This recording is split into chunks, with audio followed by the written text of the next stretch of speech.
welcome to Studycom MLT Academy. Kerala PSC Lab Technician എക്സാമിന്റെ previous questions ആണ് നമ്മൾ YouTube ചാനലിൽ നമ്മൾ ഡിസ്കസ് ചെയ്യുന്നത്.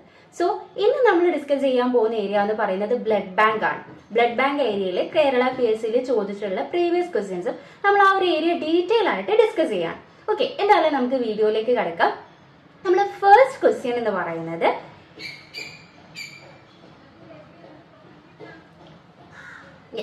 shelf life of platelet is option A 1 day, option B 5 to 7 days, option C 3 days, option D none. ഇതാണ് correct answer. നമ്മൾ പ്ലേറ്റ്ലെറ്റിന്റെ shelf life എത്രയാണെന്നാണ് ഇവിടെ question. കാരണം പ്ലേറ്റ്ലെറ്റിന്റെ ഷെൽഫ് ലൈഫ് കൊണ്ട് ഉദ്ദേശിക്കുന്നത് ഇപ്പൊ പ്ലേറ്റ്ലെറ്റ് നമ്മൾ കമ്പോണന്റ് ആയിട്ട് സ്റ്റോർ ചെയ്ത് വെക്കുന്ന സമയത്ത് നമ്മൾ എത്ര കാലം നമുക്ക് അത് സ്റ്റോർ ചെയ്ത് വെക്കാൻ പറ്റും, അല്ലെങ്കിൽ എത്ര ഡേയ്സിനുള്ളിൽ നമ്മൾ അത് എന്ത് ചെയ്യണം, ട്രാൻസ്ഫ്യൂസ് ചെയ്യണം എന്നുള്ളത് അതിന്റെ ഷെൽഫ് ലൈഫ് കൊണ്ട് ഉദ്ദേശിക്കുന്നത്. സോ കറക്റ്റ് ആൻസർ എന്താണ്? പ്ലേറ്റ്ലെറ്റിന്റെ ഷെൽഫ് ലൈഫ് എന്ന് പറയുന്നത് 5 to 7 days ആണ് അല്ലെ. 5 to 7 ഡേയ്സിനുള്ളിൽ നമ്മൾ ആ പ്ലേറ്റ്ലെറ്റ് എന്ത് ചെയ്യണം, മറ്റൊരാളിലേക്ക് ട്രാൻസ്ഫ്യൂസ് ചെയ്യണം. ഇപ്പൊ പ്ലേറ്റ്ലെറ്റ് മാത്രമല്ല, വേറെ പല ബ്ലഡ് കമ്പോണൻസും ഉണ്ട്. ഇപ്പൊ ഹോൾ ബ്ലഡ് ഉണ്ട്, പാക്ഡ് RBC ഉണ്ട്, ഫ്രഷ് ഫ്രോസൺ പ്ലാസ്മ ഉണ്ട്. ഇതിന്റെയൊക്കെ ഷെൽഫ് ലൈഫ് എന്താണ്? സോ നമുക്ക് ആ ഒരു ഏരിയ ഡീറ്റെയിൽ ആയിട്ട് കവർ ചെയ്യാം. ഓക്കെ, നോക്കാം. ഫസ്റ്റ് നമ്മൾ നോക്കാൻ പോകുന്നത് ഹോൾ ബ്ലഡിന്റെ ഷെൽഫ് ലൈഫാണ്. ഹോൾ ബ്ലഡിന്റെ ഷെൽഫ് ലൈഫ് എന്ന് പറയുന്നത് നമ്മൾ അതിന്റെ ഏത് ആന്റികോയാഗുലന്റ് ആണ് യൂസ് ചെയ്തിട്ടുള്ളത് അതിനെ ഡിപ്പെൻഡ് ചെയ്തിരിക്കും. ഇപ്പൊ ഏകദേശം ഒരു 21 days to 35 days വരെ നമുക്ക് ഹോൾ ബ്ലഡ് സ്റ്റോർ ചെയ്ത് വെക്കാൻ പറ്റും, അല്ലെങ്കിൽ ഹോൾ ബ്ലഡിന്റെ ഷെൽഫ് ലൈഫ് അത്രയാണ് വരുന്നത്. പക്ഷേ നമ്മൾ ഏത് ആന്റികോയാഗുലന്റ് ആണോ ഹോൾ ബ്ലഡിന് യൂസ് ചെയ്തിട്ടുള്ളത്, ഇപ്പൊ CPD ആണ് യൂസ് ചെയ്തിട്ടുള്ളത്, അല്ലെങ്കിൽ CPD2 ആണ് യൂസ് ചെയ്തിട്ടുള്ളതെങ്കിൽ, അതുമല്ല ACD ആണ് നമ്മൾ യൂസ് ചെയ്തിട്ടുള്ളതെങ്കിൽ നമുക്കത് 21 days ആണ് അതിന്റെ ഷെൽഫ് ലൈഫ് വരുന്നത്. ഇമ്പോർട്ടന്റ് ആയിട്ട് നോട്ട് ചെയ്ത് വെക്കേണ്ടതാണ്.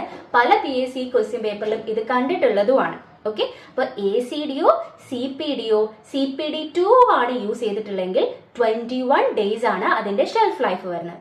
എന്നാൽ CPDA1 ഇപ്പോൾ നമ്മൾ അതിലേക്ക് അതിന്റെ ഷെൽഫ് ലൈഫ് കൂട്ടാൻ വേണ്ടി, ഇപ്പൊ CPDയിലേക്ക് ഷെൽഫ് ലൈഫ് കൂട്ടാൻ വേണ്ടി A ആയിട്ടുള്ള അഡിനിനും കൂടി ആഡ് ചെയ്ത് കഴിഞ്ഞാൽ അതിന്റെ ഷെൽഫ് ലൈഫ് കൂടും. അപ്പൊ നമുക്ക് എത്ര കാലം വരെ സ്റ്റോർ ചെയ്ത് വെക്കാൻ പറ്റും? യെസ്, 35 days വരെ സ്റ്റോർ ചെയ്ത് വെക്കാൻ പറ്റും. അതാണ് അതിന്റെ ഷെൽഫ് ലൈഫ്. അപ്പൊ CPDA1 ഷെൽഫ് ലൈഫ് 35 days വരുന്നുണ്ട്. ഓക്കെ, നമ്മൾ ഇത് എപ്പോഴും ഇപ്പൊ ഈ ഷെൽഫ് ലൈഫിൽ നമ്മൾ ഏത് ഡിഗ്രിയിലാണ് സ്റ്റോർ ചെയ്ത് വെക്കേണ്ടത് എന്നുള്ളത് ഇമ്പോർട്ടന്റ് ആണ്. ഓരോ കമ്പോണന്റും നമ്മൾ സ്റ്റോർ ചെയ്ത് വെക്കേണ്ട ടെമ്പറേച്ചർ എന്ന് പറയുന്നത് ഇമ്പോർട്ടന്റ് ആണ്. അപ്പോൾ ഹോൾ ബ്ലഡ് നമ്മൾ സ്റ്റോർ ചെയ്ത് വെക്കുന്നത് 1 to 6 degrees Celsiusലാണ്. ഓക്കെ, 1 to 6 degrees Celsiusലാണ്. അപ്പോൾ 1 to 6 degrees Celsiusല് CPDയോ CPD2ഓ നമുക്ക് 21 daysഉം CPDA1 ആണെങ്കിൽ 35 daysഉം സ്റ്റോർ ചെയ്ത് വെക്കാൻ പറ്റും. ഓക്കെ, ഇനി അടുത്ത component red blood cell. Red blood cell എന്ന് പറയുമ്പോൾ പാക്ഡ് റെഡ് സെൽസ് അല്ലെ. ഇപ്പോൾ നമ്മൾ അനീമിയന്റെ കേസിലൊക്കെ നമ്മൾ ഹോൾ ബ്ലഡ് കൊടുക്കേണ്ട ആവശ്യമില്ല, നമുക്ക് അവിടെ പാക്ഡ് റെഡ് സെൽസ് കൊടുത്താൽ മതി. നമ്മൾ സെയിം ഹോൾ ബ്ലഡിനെ പോലെ തന്നെ അതേ ടെമ്പറേച്ചറിൽ തന്നെയാണ് പാക്ഡ് റെഡ് സെല്ലും സ്റ്റോർ ചെയ്ത് വെക്കുന്നത്. പക്ഷെ അതിന്റെ ഷെൽഫ് ലൈഫ് എന്ന് പറയുമ്പോൾ നമുക്ക് 35 to 45 days. അതായത് നമ്മൾ ഹോൾ ബ്ലഡിന്റെ കേസിൽ പറഞ്ഞിട്ടുണ്ടായിരുന്നു CPDA1 35 days ആയിരുന്നു ഹോൾ ബ്ലഡ്. ഇപ്പൊ പാക്ഡ് റെഡ് സെല്ലും CPDA1 നമ്മൾ കളക്ട് ചെയ്തതെങ്കിൽ, അല്ലെങ്കിൽ ആന്റികോയാഗുലന്റ് യൂസ് ചെയ്തതെങ്കിൽ അതും 35 days തന്നെയാണ്. ഓക്കെ, ഇനിയിപ്പോ അതിനേക്കാളും ഷെൽഫ് ലൈഫ് കൂട്ടണം, നമുക്ക് 35 daysഉം പോരാ. സോ അങ്ങനെയാണെങ്കിൽ നമുക്ക് അവിടെ അഡിക്റ്റീവ്സ് യൂസ് ചെയ്യാൻ പറ്റും. ഇപ്പോൾ CPDA1 വിത്ത് അഡിക്റ്റീവ് സൊല്യൂഷൻ യൂസ് ചെയ്തിട്ടുണ്ടെങ്കിൽ അവിടെ വീണ്ടും ഷെൽഫ് ലൈഫ് കൂടി 42 days വരെ നമുക്ക് എന്ത് ചെയ്യാൻ പറ്റും, സ്റ്റോർ ചെയ്ത് വെക്കാൻ പറ്റും. ഓക്കെ, അപ്പൊ റെഡ് ബ്ലഡ് സെൽസ് ആണെങ്കിൽ CPDA1 35 days തന്നെയാണ്. പക്ഷെ അതിന്റെ കൂടെ അഡിക്റ്റീവ് ആയിട്ടുള്ള സാഗം ഒക്കെ യൂസ് ചെയ്തിട്ടുണ്ട് എന്ന് വിചാരിക്കാം. ഇപ്പൊ സാഗം ഒക്കെ നമുക്ക് യൂസ് ചെയ്തിട്ടുണ്ടെങ്കിൽ നമുക്കത് 42 days വരെ സ്റ്റോർ ചെയ്ത് വെക്കാൻ പറ്റും. ഓക്കെ, സോ അങ്ങനെ റെഡ് ബ്ലഡ് സെൽസ് അല്ലെങ്കിൽ പാക്ഡ് റെഡ് സെൽസിന്റെ ഷെൽഫ് ലൈഫ് നമ്മൾ കവർ ചെയ്യും. ഇനി അടുത്തതാണ് പ്ലേറ്റ്ലെറ്റ്സ്. ഇതായിരുന്നു അല്ലേ നമ്മുടെ ക്വസ്റ്റ്യൻ. പ്ലേറ്റ്ലെറ്റ് എന്ന് പറയുമ്പോൾ അതിന്റെ ഷെൽഫ് ലൈഫ് നമ്മൾ പറഞ്ഞു 5 to 7 days ആണ്. പക്ഷെ അതിന്റെ സ്റ്റോറേജ് ടെമ്പറേച്ചർ ഇമ്പോർട്ടന്റ് ആണ്. അപ്പോൾ ഹോൾ ബ്ലഡും പാക്ഡ് റെഡ് സെൽസും നമ്മൾ സ്റ്റോർ ചെയ്ത ടെമ്പറേച്ചർ എത്രയായിരുന്നു? 1 to 6 degrees Celsius ആയിരുന്നു. പക്ഷേ ഇവിടെ നമ്മൾ പ്ലേറ്റ്ലെറ്റ് സ്റ്റോർ ചെയ്യുന്ന ടെമ്പറേച്ചർ എന്ന് പറയുന്നത് ഒരു 20 to 24 degrees Celsius ആണ്. അതായത് ഏകദേശം ഒരു റൂം ടെമ്പറേച്ചർ. മറ്റേത് നമ്മൾ റെഫ്രിജറേറ്ററിലാണെങ്കിൽ ഇത് നമ്മൾ റൂം ടെമ്പറേച്ചറിലാണ് വെക്കുന്നത്. വിത്ത് അജിറ്റേഷൻ, കാരണം കോൺസ്റ്റന്റ് നമ്മൾ സ്ഥിരമായിട്ട് അത് മിക്സ് ചെയ്തു. അജിറ്റേഷൻ എന്ന് ഉദ്ദേശിക്കുന്നത് മിക്സ് ചെയ്തുകൊണ്ടിരിക്കണം എന്നുള്ളതാണ്. അപ്പോൾ 20 to 24 ഡിഗ്രി സെൽഷ്യസിൽ സ്റ്റോർ ചെയ്തിട്ട് നമ്മളത് മിക്സ് ചെയ്തുകൊണ്ടിരിക്കണം. ഓക്കെ, സോ അതുകൊണ്ട് തന്നെ ഇത് high risk of bacterial contamination. കാരണം ഇത് റെഫ്രിജറേറ്ററിലല്ല, അല്ലെങ്കിൽ ഫ്രിഡ്ജിലല്ല, റെഫ്രിജറേറ്ററിലല്ല നമ്മൾ വെക്കുന്നത്. സോ അതുകൊണ്ട് തന്നെ ബാക്ടീരിയൽ കണ്ടാമിനേഷൻ ഉണ്ടാവാനുള്ള ചാൻസ് കൂടുതലാണ്.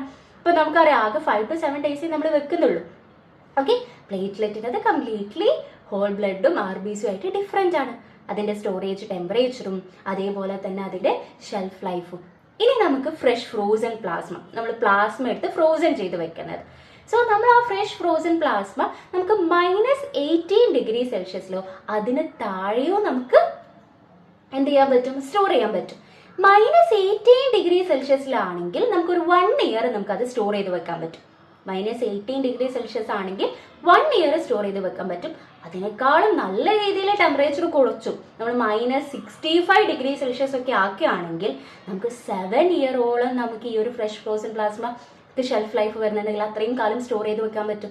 ഓക്കെ, അപ്പൊ എന്താണ് പറഞ്ഞത്, -18 ഡിഗ്രി സെൽഷ്യസ് ആണെങ്കിൽ നമുക്ക് 1 ഇയർ സ്റ്റോർ ചെയ്ത് വെക്കാൻ പറ്റും. -65 ഡിഗ്രി സെൽഷ്യസിലാണെങ്കിൽ നമുക്ക് 7 ഇയർ ഒക്കെ സ്റ്റോർ ചെയ്ത് വെക്കാൻ പറ്റും. പിന്നെ അതുമായിട്ട് ബന്ധപ്പെട്ട ഒരു ഇമ്പോർട്ടന്റ് പോയിന്റ് എന്ന് പറഞ്ഞാൽ നമ്മൾ പ്ലാസ്മ, ഫ്രഷ് ഫ്രോസൺ പ്ലാസ്മ നമുക്ക് ഒരാൾക്ക് കൊടുക്കാൻ വേണ്ടി നമ്മളത് തോ ചെയ്തു. ആ ഫ്രോസൺ ആയിട്ടുള്ള കാര്യം നമ്മൾ തോ ചെയ്ത് കഴിഞ്ഞാൽ പിന്നെ നമ്മളത് 24 മണിക്കൂറിനുള്ളിൽ ഒരാളിലേക്ക് ട്രാൻസ്ഫ്യൂസ് ചെയ്തിരിക്കണം. തോ ചെയ്ത് കഴിഞ്ഞാൽ ഒരു 1 ഡേക്കുള്ളിൽ നമ്മളത് വേറെ ഒരാളിലേക്ക് ട്രാൻസ്ഫ്യൂസ് ചെയ്തിരിക്കണം. അപ്പൊ ആ ഒരു 24 മണിക്കൂറില്ലേ അപ്പം നമ്മൾ അത് ഒരു റെഫ്രിജറേറ്ററിലാണ് സ്റ്റോർ ചെയ്ത് വെക്കുന്നത്. 1 to 6 ഡിഗ്രി സെൽഷ്യസിലായിരിക്കും നമ്മളത് സ്റ്റോർ ചെയ്ത് വെക്കുക. ഓക്കെ, സോ നമ്മൾ ഫ്രഷ് ഫ്രോസൺ പ്ലാസ്മ തോ ചെയ്ത് കഴിഞ്ഞാൽ 24 അവറിനുള്ളിൽ അത് ട്രാൻസ്ഫ്യൂസ് ചെയ്യണം. അപ്പൊ ആ ഒരു സമയത്ത് നമ്മൾ ഒരു 1 to 6 ഡിഗ്രി സെൽഷ്യസിൽ നമുക്ക് സ്റ്റോർ ചെയ്ത് വെക്കാൻ പറ്റും. ഇനി ക്രയോ പ്രസിപ്പിറ്റേറ്റ് ആണെങ്കിൽ നമ്മൾ -8, ഇപ്പൊ ഫ്രഷ് ഫ്രോസൺ പ്ലാസ്മേനെ പോലെ -18 ആണ് നമ്മൾ സ്റ്റോർ ചെയ്ത് വെക്കുന്നത്. നമുക്ക് 1 ഇയർ ആണ് അതിന്റെ ഷെൽഫ് ലൈഫ് വരുന്നത്. ഇനി തോ ചെയ്ത് കഴിഞ്ഞാൽ നമ്മൾ ഫ്രഷ് ഫ്രോസൺ പ്ലാസ്മയുടെ കേസിൽ എന്തായിരുന്നു പറഞ്ഞത്, 24 മണിക്കൂറിനുള്ളിൽ ട്രാൻസ്ഫ്യൂസ് ചെയ്യണം എന്നാണ്. പക്ഷേ ക്രയോ പ്രസിപ്പിറ്റേറ്റ് ആണെങ്കിൽ നമ്മൾ 6 അവറിനുള്ളിൽ തന്നെ അത് മറ്റൊരാളിലേക്ക് ട്രാൻസ്ഫ്യൂസ് ചെയ്യണം. ഓക്കെ, ഇനി അതല്ല പൂൾഡ് ആയിട്ടുള്ള ക്രയോ പ്രസിപ്പിറ്റേറ്റ്. പൂൾഡ് എന്ന് ഉദ്ദേശിക്കുന്നത് കുറെ ആൾക്കാരുടെ ക്രയോ പ്രസിപ്പിറ്റേറ്റ് മിക്സ് ചെയ്തിട്ടാണ്. അങ്ങനെയുള്ള ക്രയോ പ്രസിപ്പിറ്റേറ്റ് ആണെങ്കിൽ 4 അവറിനുള്ളിൽ നമ്മൾ എന്ത് ചെയ്യണം, ട്രാൻസ്ഫ്യൂസ് ചെയ്യണം. ഇതൊക്കെ ക്വസ്റ്റ്യൻസ് ആണ്. നമ്മൾ എല്ലാ ഡീറ്റെയിൽസും ചെറിയൊരു ടേബിളിൽ ഡിസ്കസ് ചെയ്യുമെന്ന് പറയുമ്പോൾ എല്ലാം ഇമ്പോർട്ടൻറ്റ് പോയിന്റ്സ് ആണ്. അപ്പൊ നിങ്ങൾ എന്തായാലും ഈ ഒരു ഏരിയ കവർ ചെയ്യുമ്പോൾ ഒരു പോയിന്റ് പോലും വിട്ടു പോകരുത്. സോ ക്രയോ പ്രസിപ്പിറ്റേറ്റ് 6 അവറിനുള്ളിൽ നമ്മൾ തോ ചെയ്താൽ ട്രാൻസ്ഫ്യൂസ് ചെയ്യണം. പൂൾഡ് ആണെങ്കിൽ 4 അവറിനുള്ളിൽ ട്രാൻസ്ഫ്യൂസ് ചെയ്യണം. ഓക്കെ, അപ്പൊ നമ്മൾ ഈ ഒരു ഏരിയ കവർ ചെയ്ത് കഴിഞ്ഞു. ഓക്കെ, ഇനി നമുക്ക് അടുത്ത ക്വസ്റ്റ്യനിലേക്ക് പോവാം. Yes, that is the anticoagulant preservative used for storage of blood in blood bank is option A CPD, option B EDTA, option C oxalate, option D fluoride. Question എന്താണ്, നമ്മൾ blood ബാങ്കിൽ ബ്ലഡിനെ സ്റ്റോർ ചെയ്യാൻ വേണ്ടി യൂസ് ചെയ്യുന്ന ആന്റികോയാഗുലന്റ് ഏതാണെന്നുള്ളതാണ്. താഴെ കൊടുത്ത ഓപ്ഷൻസിൽ ആന്റികോയാഗുലന്റ് കുറെ ആന്റികോയാഗുലന്റ് ഉണ്ട്, പക്ഷെ ഈ ഓപ്ഷൻസിൽ ഏതാണെന്നുള്ളതാണ്. കറക്റ്റ് ആൻസർ ആയിട്ട് വരുന്നത് CPD ആണ്. ഓക്കെ, CPD മാത്രമാണോ നമ്മൾ ബ്ലഡ് ബാങ്കിൽ യൂസ് ചെയ്യുന്ന ആന്റികോയാഗുലന്റ്? അല്ല അല്ലെ, CPD അല്ലാണ്ട് പല ആന്റികോയാഗുലൻസും നമ്മൾ യൂസ് ചെയ്യുന്നുണ്ട്. അത് ഏതൊക്കെയാണെന്നുള്ളത് നമുക്ക് ഡീറ്റെയിൽ ആയിട്ട് നോക്കാം. ഓക്കെ, അതിൽ ഫസ്റ്റ് വൺ നമ്മൾ യൂസ് ചെയ്യുന്നത് ACD. നമ്മൾ അതിന്റെ ഫുൾ ഫോം കൂടി ഒന്ന് നോക്കി വെക്കുക. ACD എന്ന് പറയുമ്പോൾ ആസിഡ് സിട്രേറ്റ് ഡെക്സ്ട്രോസ് എന്നാണ്. Acid, C for citrate, D for dextrose. Okay, acid citrate dextrose എന്നുള്ളതാണ്. സോ നമ്മളത് പ്ലേറ്റ്ലെറ്റിനും എഫറസിസിനും ഒക്കെ നമുക്ക് ACD ആണ് യൂസ് ചെയ്യുന്നത്. അതിന്റെ ഷെൽഫ് ലൈഫ് നമ്മൾ നേരത്തെ തന്നെ പറഞ്ഞിട്ടുണ്ടായിരുന്നു 21 ഡേയ്സ് ആണ്. സോ നമ്മൾ ACD യൂസ് ചെയ്യുന്നത് പ്ലേറ്റ്ലെറ്റിനും അതുപോലെ എഫറസിസിനും ഒക്കെ നമുക്ക് യൂസ് ചെയ്യാൻ പറ്റും. 21 ഡേയ്സ് ആണ് അതിന്റെ ഷെൽഫ് ലൈഫ് വരുന്നത്. ഓക്കെ, സോ അതിന്റെ ഫംഗ്ഷൻ എന്ന് പറയുമ്പോൾ അത് ക്ലോട്ടിങ് പ്രിവെന്റ് ചെയ്യാം. നമ്മൾ ആന്റികോയാഗുലന്റ് എന്ന് പറഞ്ഞാൽ തന്നെ അതാണ് ക്ലോട്ടിങ് അല്ലെങ്കിൽ കോയാഗുലേഷൻ പ്രിവെന്റ് ചെയ്യുക എന്നുള്ളതാണ്. സോ അതുപോലെ തന്നെ മെയിൻറ്റെയിൻ എനർജി, ഇപ്പൊ RBCക്ക് വേണ്ട എനർജി പ്രൊവൈഡ് ചെയ്യും. നമ്മൾ ഇതിന്റെ ഓരോന്നിന്റെ ഫംഗ്ഷനും നമ്മൾ നെക്സ്റ്റ് സ്ലൈഡിൽ നോക്കുന്നതാണ് കേട്ടോ. ഇപ്പോൾ സിട്രേറ്റ് എന്താണ് അതിന്റെ ഫംഗ്ഷൻ, ഡെക്സ്ട്രോസ് എന്താണ് ചെയ്യുന്നത് എന്നുള്ളത് നമ്മൾ നോക്കുന്നത്, കാരണം അതൊക്കെ ക്വസ്റ്റ്യന് ചോദിക്കാറുണ്ട്. ഓക്കെ, അപ്പൊ ACDന്റെ ഷെൽഫ് ലൈഫ് നിങ്ങൾ ഇപ്പോൾ ഇവിടെ പഠിച്ചു വെക്കേണ്ടത് ACDന്റെ ഷെൽഫ് ലൈഫ് 21 days ആണ്. ഓക്കെ, ഇനി CPD ആണെങ്കിൽ CPD നമ്മൾ ഹോൾ ബ്ലഡിനും റെഡ് ബ്ലഡ് സെൽസിനും യൂസ് ചെയ്യും. 21 days തന്നെയാണ് ഷെൽഫ് ലൈഫ്. ഓക്കെ, CPD2 ചോദിച്ചാലും നിങ്ങൾ ഇത് തന്നെയാണ് പറയേണ്ടത് കേട്ടോ. CPD2 ആണ് ചോദിച്ചതെങ്കിലും 21 days ആണ് ഷെൽഫ് ലൈഫ്. ഓക്കെ, ACDയിലും CPDയിലും CPD2ലും ഷെൽഫ് ലൈഫ് 21 days ആണ്. ഓക്കെ, ഇനി CPD-A1 കാരണം അതിലേക്ക് അഡിനിൻ വന്നു. അഡിനിൻ വന്നു കഴിഞ്ഞാൽ നമുക്കത് ഹോൾ ബ്ലഡിനും പാക്ഡ് റെഡ് സെൽസിനും യൂസ് ചെയ്യാം. 35 days ആയി. അഡിനിൻ ATP പ്രൊഡക്ഷൻ ഇംപ്രൂവ് ചെയ്തതുകൊണ്ട് ഷെൽഫ് ലൈഫ് കൂടി നമുക്ക് 35 days വരെ സ്റ്റോർ ചെയ്ത് വെക്കാൻ പറ്റും. ഓക്കെ, ഇനി CPD-A1 വിത്ത് സാഗം. സാഗം എന്ന് പറഞ്ഞാൽ അഡിക്റ്റീവ് ആണ്. നമ്മൾ ആന്റി കോയാഗുലന്റ് സൊല്യൂഷനിലേക്ക് ആഡ് ചെയ്യുന്ന അഡിക്റ്റീവ് ആണ് ഈ സാഗം എന്ന് പറയുന്നത്. സോ സാഗം കൂടി ആഡ് ചെയ്ത് കഴിഞ്ഞാൽ നമ്മൾ ആ സാഗം യൂസ് ചെയ്യുന്നത് പാക്ഡ് റെഡ് സെൽസിനാണ്. സോ 42 days വരെ നമുക്ക് എന്ത് ചെയ്യാൻ പറ്റും, സ്റ്റോർ ചെയ്ത് വെക്കാൻ പറ്റും. കാരണം RBCന്റെ സർവൈവൽ സാഗം എൻഹാൻസ് ചെയ്യിപ്പിക്കും. അപ്പൊ ഇത്രയാണ് ഈ ഒരു സ്ലൈഡിൽ നിങ്ങൾ പഠിക്കാനുള്ളത്. ACDന്റെ ഷെൽഫ് ലൈഫ് എന്ന് പറയുന്നത് 21 days ആണ്. CPDന്റെ ഷെൽഫ് ലൈഫും 21 days ആണ്. CPD2ന്റെ ഷെൽഫ് ലൈഫും 21 days ആണ്. അതേപോലെ CPD-A1 അഡിനിൻ വന്നതുകൊണ്ട് ഷെൽഫ് ലൈഫ് കൂടി 35 days ഷെൽഫ് ലൈഫായി. അടുത്തത് സാഗം നമ്മൾ അഡിക്റ്റീവും കൂടി ആഡ് ചെയ്തപ്പോൾ അതിന്റെ ഷെൽഫ് ലൈഫ് 42 ആയി. ഓക്കെ, സോ ഇത്രയും പോയിന്റ് നമ്മൾ ഈ ഒരു ഏരിയയിൽ നിന്ന് പഠിച്ചു. ഇനി ഇതിലുള്ള കുറെ കാര്യങ്ങളുണ്ട് അല്ലെ. ഇപ്പം acid citrate dextrose, citrate phosphate dextrose, ACD, CPD ഇതിലുള്ള ഓരോ കണ്ടന്റിന്റെയും ഫംഗ്ഷൻ എന്താണെന്നാണ് നമ്മൾ ഈ ഒരു സ്ലൈഡിൽ നോക്കുന്നത്. കാരണം ഈ ഒരു ക്വസ്റ്റ്യൻ ഇപ്പോൾ സിട്രിക് ആസിഡിന്റെ ഫംഗ്ഷൻ എന്താണെന്ന് നോക്കി PSCയിൽ ചോദിക്കാറുണ്ട്. അപ്പോൾ നമ്മൾ സിട്രിക് ആസിഡ് എന്ന് പറയുന്നത് അത് കൊയാഗുലേഷൻ പ്രിവെന്റ് ചെയ്യും. അതേപോലെ തന്നെ നമ്മൾ കാരമലൈസേഷൻ ഓഫ് ഗ്ലൂക്കോസ് പ്രിവെന്റ് ചെയ്യും. ഈ നോട്ട് ഒന്ന് അഡീഷണലി ആഡ് ചെയ്ത് വെക്കണം. കാരമലൈസേഷൻ പ്രിവെന്റ് ചെയ്യാന്നുള്ളത്. കാരണം നമ്മൾ ഇതിൽ ഡെക്സ്ട്രോസ് ഇപ്പോൾ ഗ്ലൂക്കോസ് അതായത് ഇപ്പോൾ RBCക്ക് എനർജി പ്രൊവൈഡ് ചെയ്യാൻ വേണ്ടി ഡെക്സ്ട്രോസ് ആഡ് ചെയ്യുന്നുണ്ട്. സോ ഇത് നമ്മൾ ഓട്ടോക്ലേവ് ചെയ്യുന്ന സമയത്ത് അല്ലെങ്കിൽ സ്റ്റെറിലൈസ് ചെയ്യുന്ന സമയത്ത് ഇത് കാരമലൈസ് ആയി പോകാനുള്ള ചാൻസ് ഉണ്ട്. അത് പ്രിവെന്റ് ചെയ്യും ആര്, ഈ സിട്രിക് ആസിഡ് എന്ന് പറയുന്നത്. ഓക്കെ, സോഡിയം സിട്രേറ്റ് ആണ് ശരിക്കും ഇതിൽ ആന്റി കോയാഗുലന്റ് ആയിട്ട് വർക്ക് ചെയ്യുന്നത്. ഇപ്പൊ നമ്മൾ ഈ ബ്ലഡ് ബാങ്ക് ആന്റി കോയാഗുലന്റിൽ എടുത്തു കഴിഞ്ഞാൽ സോഡിയം സിട്രേറ്റ് എന്ന് പറയുന്നത് ശരിക്കുള്ള ആന്റി കോയാഗുലന്റ്, കോയാഗുലേഷൻ പ്രിവെന്റ് ചെയ്യുക എന്നുള്ളതാണ്. സിട്രിക് ആസിഡിന്റെ ഫംഗ്ഷൻസ് ഡെക്സ്ട്രോസിന്റെ കാരമലൈസേഷൻ പ്രിവെന്റ് ചെയ്യുക എന്നുള്ളതാണ്. ഡെക്സ്ട്രോസിന്റെ ഫംഗ്ഷൻ എന്താണ്? ഡെക്സ്ട്രോസ് എന്ന് പറയുന്നത് ഒരു ഗ്ലൂക്കോസ് ആണ്. സോ ഇത് RBC മെറ്റബോളിസത്തിന് വേണ്ടിയിട്ടുള്ള എനർജി പ്രൊവൈഡ് ചെയ്യും. ഓക്കെ, ഇനി അടുത്തത് ഫോസ്ഫേറ്റ് ബഫർ അല്ലെങ്കിൽ ഫോസ്ഫേറ്റ് നമ്മൾ യൂസ് ചെയ്യാറുണ്ട്. കാരണം ഇതിൽ pH മെയിൻറ്റെയിൻ ചെയ്യുക എന്നുള്ളതാണ് ഈ ഫോസ്ഫേറ്റ് ബഫറിന്റെ ഇമ്പോർട്ടന്റ് എന്നുള്ളത്. കാരണം pH കറക്റ്റ് അല്ലെങ്കിൽ RBC ഡാമേജ് ആയിപ്പോകും. സോ ആ RBD ഡാമേജിനെ പ്രിവെന്റ് ചെയ്യും. സോ pH കറക്റ്റ് ചെയ്യുക എന്നുള്ളതാണ് ആരുടെ ഫംഗ്ഷൻ? ഫോസ്ഫേറ്റിന്റെ ഫംഗ്ഷൻ വരുന്നത്. ഓക്കെ, ഇനി അഡിനിൻ. ഇപ്പൊ CPD-A1 അഡിനിൻ ഉണ്ട് അല്ലെ. Okay, adenine ATP production increase ചെയ്തിട്ട് RBCന്റെ സർവൈവൽ കൂട്ടും, എക്സ്റ്റെൻഡ് ചെയ്യിപ്പിക്കും. ഇപ്പോൾ നമ്മൾ 21 days ആണ് ACD CPD എങ്കിൽ CPD-A1 35 days വരുന്നുണ്ട്. സോ കാരണം എന്താണ്, അതിലെ അഡിനിൻ ആഡ് ചെയ്തത് കൊണ്ട് അതിന്റെ ATP പ്രൊഡക്ഷൻ എൻഹാൻസ് ചെയ്യിപ്പിക്കും. ഓക്കെ, ഇനി അടുത്തത് സലൈൻ.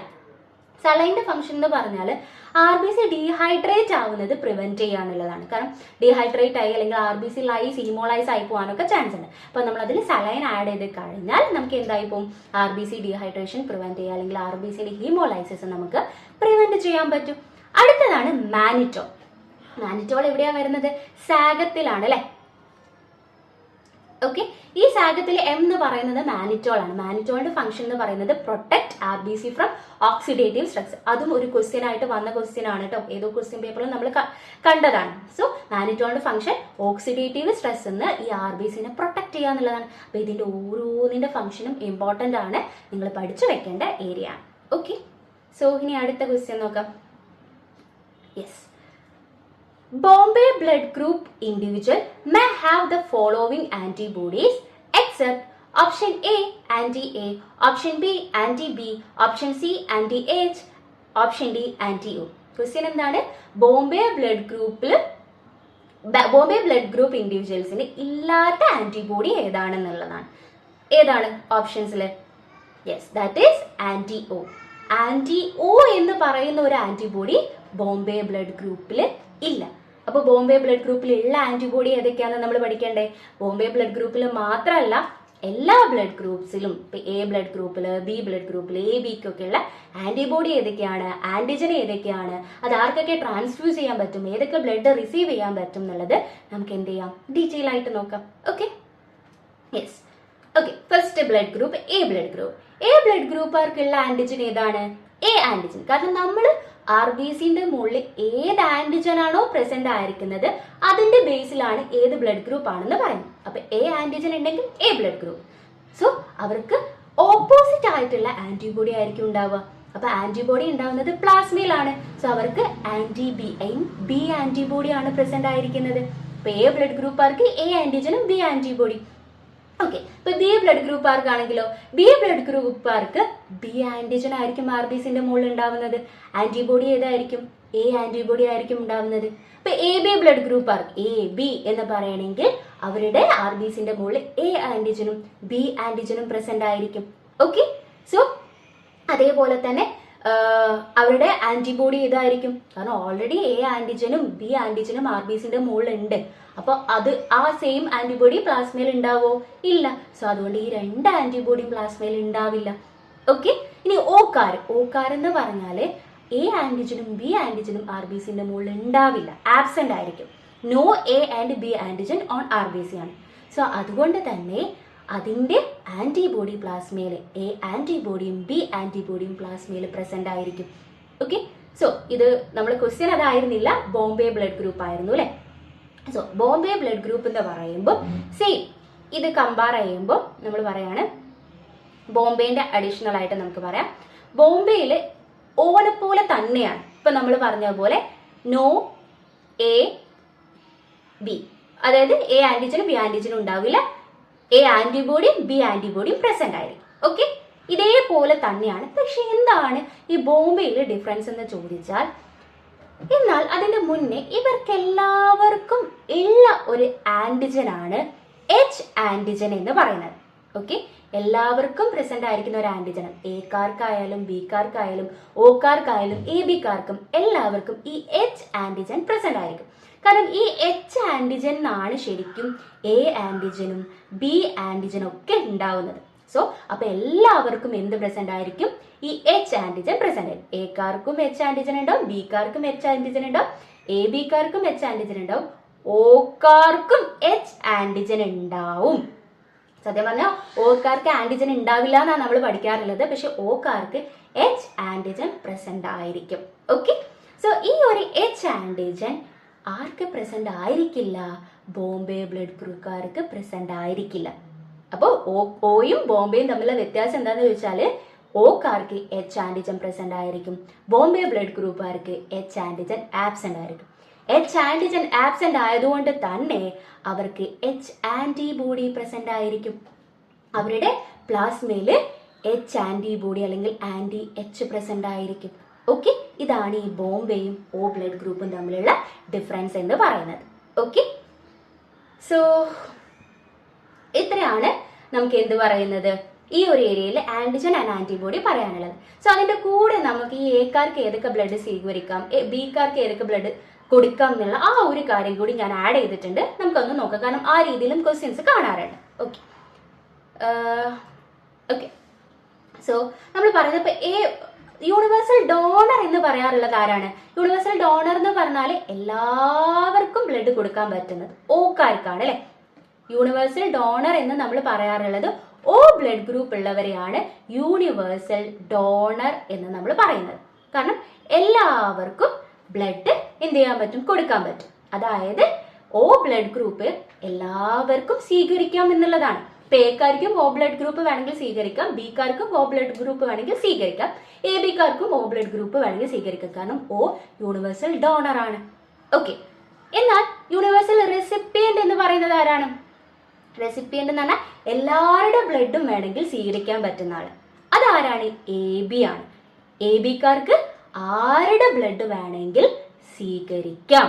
ഓക്കെ, അപ്പൊ എ ബി ബ്ലഡ് ഗ്രൂപ്പുകാർക്ക് എന്ത് ചെയ്യാൻ പറ്റും? അതായത് എല്ലാ ബ്ലഡ് ഗ്രൂപ്പുകാർക്കും എ ബിക്കാർക്ക് ബ്ലഡ് കൊടുക്കാം. ഇപ്പൊ എനിക്ക് ഓ ബ്ലഡ് ഗ്രൂപ്പ് ആണെങ്കിലും എ ബിക്കാർക്ക് കൊടുക്കുന്നതുകൊണ്ട് പ്രശ്നമില്ല, എ ബിക്കാർക്ക് ഏത് ബ്ലഡ് വേണമെങ്കിലും സ്വീകരിക്കാമല്ലോ. ഓക്കെ, അത് വെച്ചിട്ട് ആ ഒരു കൺസെപ്റ്റ് നിങ്ങൾ മനസ്സിൽ വെക്കുക. എന്നിട്ട് നമ്മൾ ഈ ഒരു ഏരിയ കവർ ചെയ്യാം. അപ്പൊ എക്കാർക്ക് എന്തായാലും എ ബ്ലഡ് ഗ്രൂപ്പ് സ്വീകരിക്കാം. എക്കാർക്ക് ആദ്യം നമ്മൾ പറയുന്നത് ഏത് ബ്ലഡ് ഗ്രൂപ്പ് സ്വീകരിക്കാം എന്നുള്ളതാണ്. എ ബ്ലഡ് ഗ്രൂപ്പുകാർക്ക് എ ബ്ലഡ് ഗ്രൂപ്പ് സ്വീകരിക്കാം, കൂടാതെ ഓയും സ്വീകരിക്കാം, കാരണം യൂണിവേഴ്സൽ ഡോണർ ആണ്. അപ്പോൾ ആർക്ക് വേണമെങ്കിലും ഓനെ സ്വീകരിക്കാൻ പറ്റുന്നതാണ്. ബിക്കാർക്കാണെങ്കിൽ ബി ബ്ലഡ് ഗ്രൂപ്പും സ്വീകരിക്കാം, ഓ ബ്ലഡ് ഗ്രൂപ്പും സ്വീകരിക്കാം. എ ബിക്കാർക്കാണെങ്കിൽ എ ബ്ലഡ് ഗ്രൂപ്പും ബി ബ്ലഡ് ഗ്രൂപ്പും എ ബി ബ്ലഡ് ഗ്രൂപ്പും ഓ ബ്ലഡ് ഗ്രൂപ്പും സ്വീകരിക്കാൻ പറ്റും. ഓക്കാർക്കാണെങ്കിൽ, കാരണം എ ബിക്കാർ യൂണിവേഴ്സൽ റെസിപ്പിയന്റ് ആണല്ലേ, അപ്പൊ എല്ലാവരുടെ ബ്ലഡ് വേണമെങ്കിലും സ്വീകരിക്കാം. ഓ ബ്ലഡ് ഗ്രൂപ്പുകാർക്ക് ഓ ബ്ലഡ് ഗ്രൂപ്പ് മാത്രമേ സ്വീകരിക്കാൻ പറ്റുള്ളൂ. ഇനി ഏതൊക്കെ ബ്ലഡ് ആർക്കൊക്കെ കൊടുക്കാം എന്നല്ല. അപ്പൊ എക്കാർക്ക് ആർക്കൊക്കെ ബ്ലഡ് ഡൊണേറ്റ് ചെയ്യാൻ പറ്റും. എ ബ്ലഡ് ഗ്രൂപ്പുകാരന് എക്കും കൊടുക്കുക എ ബിക്കും കൊടുക്കുക, കാരണം എ ബി യൂണിവേഴ്സൽ റെസിപ്പിയന്റ് ആണ്. ബി ബ്ലഡ് ഗ്രൂപ്പുകാരന് ബിക്കും കൊടുക്കാം എ ബിക്കും കൊടുക്കാം. എ ബിക്കാരന് എ ബിക്ക് മാത്രമേ കൊടുക്കാൻ പറ്റുള്ളൂ.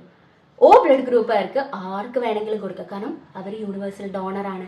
സോ ഇത് കൺഫ്യൂഷൻ ഉണ്ടാവും. നമ്മളൊരു ചാർട്ട് എഴുതിയിട്ട് ആദ്യം ഒരു കൺസെപ്റ്റ് മനസ്സിലാക്കുക, യൂണിവേഴ്സൽ ഡോണർ എന്താണ്, യൂണിവേഴ്സൽ റെസിപ്പിയന്റ് എന്താണെന്നുള്ളത്. എന്നിട്ട് മനസ്സിലാക്കിയിട്ട് ഈ ഒരു ഏരിയ കവർ ചെയ്ത് പോവാം. ഇപ്പോൾ ബോംബെ ബ്ലഡ് ഗ്രൂപ്പുകാർക്കാണെങ്കിൽ ബോംബെക്കാർക്ക് ബോംബെ ബ്ലഡ് ഗ്രൂപ്പ് മാത്രമേ റിസീവ് ചെയ്യാൻ പറ്റൂ, ബോംബെക്കാർക്ക് മാത്രമേ കൊടുക്കാൻ പറ്റുള്ളൂ. കാരണം അവിടെ ആന്റി എച്ച് എന്നുള്ള ഒരു കാര്യം ബോംബെ ബ്ലഡ് ഗ്രൂപ്പുകാർക്ക് എക്സ്ട്രാ വരുന്നുണ്ട്. എച്ച് ആന്റിജൻ ഇല്ല, പകരം ആന്റി എച്ച് ആന്റിബോഡി പ്രസന്റ് ആയതുകൊണ്ട്. ഓക്കെ, സോ ആ ഒരു ഏരിയ നമ്മൾ കവർ ചെയ്തു. ഇനി നെക്സ്റ്റ് ക്വസ്റ്റ്യൻ ആണ്, the colouring agent of anti B anti sera is option A methylene blue, option B acriflavine, option C pink, option D no colouring agent. Question എന്താണ്, നമ്മൾ blood ബാങ്കിൽ use ചെയ്യുന്ന ആന്റിസെറ B ഉണ്ട്, ആന്റിസെറ എയും ആന്റിസെറ B ഒക്കെ use ചെയ്യാറ്. അതിൽ ആന്റിസെറ ബിന്റെ കളറിംഗ് ഏജന്റ് ഏതാണ്? കളർ ഏതാണെന്നല്ല ചോദിച്ചത്, കളറിംഗ് ഏജന്റ് ഏതാണ്? കറക്റ്റ് ആൻസർ ഏതാണ്? യെസ്, അക്രിഫ്ലേവിൻ എന്നുള്ളതാണ്. അപ്പൊ നമ്മൾ ശരിക്കും ഈ അക്രിഫ്ലേവിൻ ആണെന്ന് പഠിച്ചിരിക്കുന്നതിന്റെ മുന്നേ ഈ ആന്റിസെറ എന്റെ കളർ ഏതാണ്, ആന്റിസെറ ബിന്റെ കളർ ഏതാണ്, അതിന്റെ കളറിംഗ് ഏജന്റ് എന്താണെന്നുള്ളത് ഡീറ്റെയിൽ ആയിട്ട് പഠിച്ചു വെക്കണം. ഓക്കെ, നമുക്ക് നോക്കാം. യെസ്, നോക്കിക്കേ, നമ്മള് ഇവിടെ first one antisera A, antisera A, antisera B, antisera A B and anti D, അതുപോലെ നമ്മളെ കൂംസ് റിയേജന്റ് ആന്റി ഗ്ലോബുലിൻ റിയേജൻസും. സോ ആന്റിസെറ എന്റെ കളർ ഏതാണ്? ബ്ലൂ കളറാണ്. കാണാം, ബ്ലൂ ആണ്. സോ ഇത് മെഥിലിൻ ബ്ലൂ ആണ്, ഇതിന് ബ്ലൂ കളർ കൊടുക്കുന്നത്. ആന്റിസെറ ബി യെല്ലോ ആണ്, നമ്മളിപ്പോ പറഞ്ഞു. അക്രിഫ്ലേവിൻ ആണ്, ഇതിന് യെല്ലോ കളർ കൊടുക്കുന്നത്. എ ബി ആണെങ്കിൽ കളർലെസ് ആണ്. സോ ചില ക്വസ്റ്റ്യൻ പേപ്പറിൽ എ ബി പിങ്ക് എന്നുള്ള രീതിയിലും കാണാറുണ്ട് കേട്ടോ. സോ അടുത്തത് ആന്റി ഡി ആണെങ്കിൽ കളർലെസ് ആണ്. ഇത് AHG റിയേജന്റ് ആണ് കേട്ടോ, AHG റിയേജന്റ് ആണ്. AHG എന്ന് പറയുമ്പോൾ anti human globulin reagent, Coombs reagent. അതിന്റെ കളർ ഏതാണ്? ഗ്രീൻ കളറാണ്. മാലക്കൈറ്റ് ഗ്രീൻ ആണ് ഇതിന് കളർ കൊടുക്കുന്നത്. അപ്പോൾ എല്ലാ ഏരിയയും നമ്മൾ ഒറ്റയടിക്ക് കവർ ചെയ്തു.